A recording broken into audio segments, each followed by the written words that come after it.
As 2023 draws to a close, we take a look at what had the biggest impact on this passing year.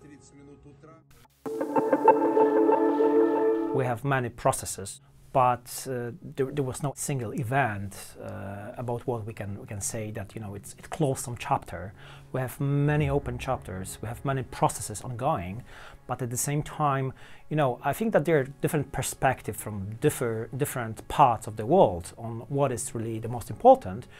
When we are talking about Europe, and especially when we are talking about Ukraine and Eastern flank, I would say that obviously the most important event last year still is the ongoing war between Russia and Ukraine. And this is not a defining moment in the sense that we understand what is the stake of the war, what are the global consequences of this war. We saw many implications going from the Russian invasion on Ukraine, in both strategic dimension and trades and sanctions and some global allies also.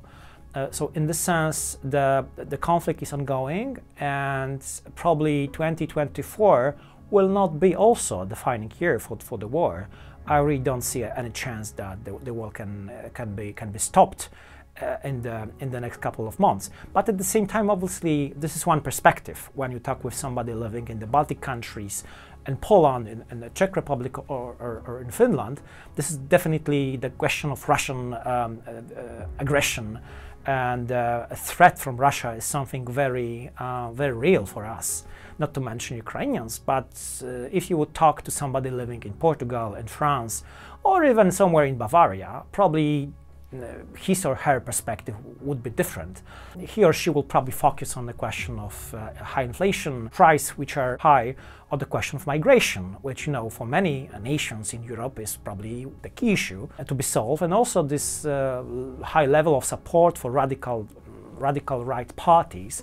Let's, for example, take the recent elections in the Netherlands, and some public support for radical parties in Germany, like Alternative for Deutschland, AfD, or other projects. So basically, this is a good demonstration that people in Europe, they are really worrying about the impact of migration, and especially taking into account that we are not probably able to solve it quickly.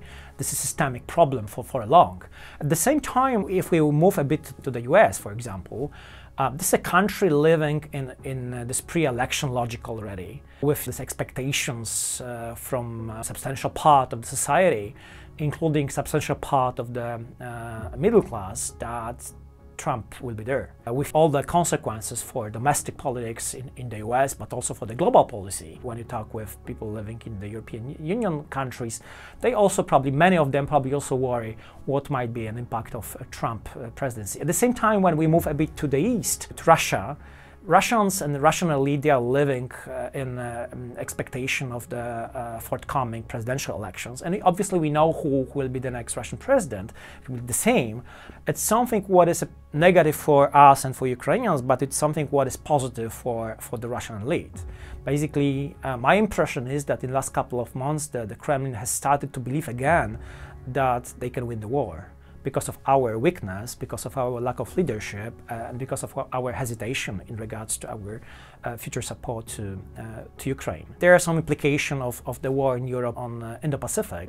We have the same problem as we had in the last couple of years with China, with unstable situation around China, with the tensions around the Taiwan Strait. These trends we have observed in 2023, they will also be the crucial one in 2024. We have a growing problem with understanding of these very, very diverse and complex words, in spite of all these new technologies we have. And by the way, this is also one of the most important changes in 2023, that we have this Chat GPT, the new versions 4.0 already, which step by step is changing our life and our ability to read the world. On the one hand, this is very, I believe, effective. It might be an effective instrument helping in our work, but at the same time, it generates many new problems. So in this sense, the high technologies have a very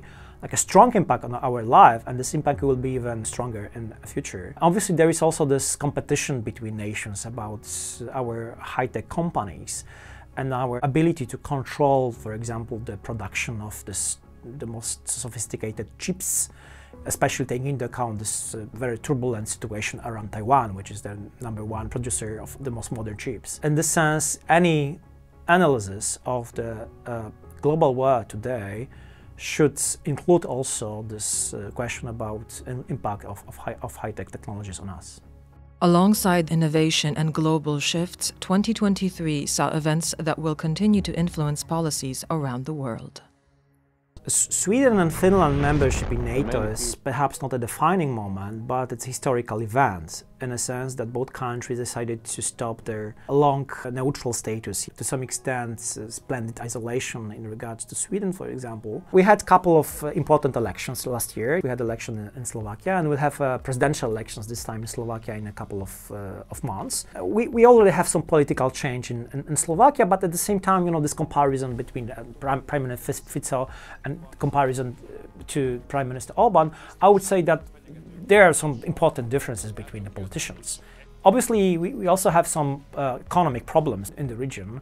This is a question of the ongoing internal reform of the European Union. This is something which also be an important element in discussion in the European Union about how the European Union should be organized internally, with global also consequences for EU as a player. So this is also a question, is the European Union ready to reinvent itself, to reform itself, and if the reform which is proposed would be accepted by all of the member states. This is like a sine qua non, a condition for effective European Union when we have basically consensus in regards to the direction we should go. Saying this, I think that many nations, especially in the region in Central Europe, will be domestically oriented because there is many problems to be solved, starting from the economic problems or challenges to demography. Basically, Europe is also in the middle of very important discussion about our migration policy. Very interesting discussion, among others, in Sweden, which is a migration country for many years. And basically the recent report published by the Swedish Parliament saying that we made so many mistakes in our migration policy last year that basically to fix it will take many years, and we already see that the negative impact on the society is quite clear. Not to mention also illegal migration. Yes, we see that in last days or weeks, Finland has this problem with illegal migration from Russia. It's probably something which will be one of the most difficult problems for the politicians, not only in this part of Europe, but basically in Europe. 2024 is on the horizon. Will any resolution come to the most burning issues, or will new ones be added to the ongoing struggles? It seems that the main issue for 2024 will be Western stability, domestic stability. We mentioned already that we have a very fragile situation in many countries because of this chain of conflicts, internal conflicts and problems, internal challenges. The leadership and the politicians' ability to solve many issues and challenges will be one of the most important questions for the new year. At the same time, obviously, we are expecting the major change in the White House, with still some possibilities that President Biden might be re-elected.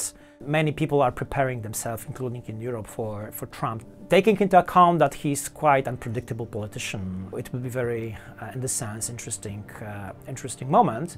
Not in this sense positive.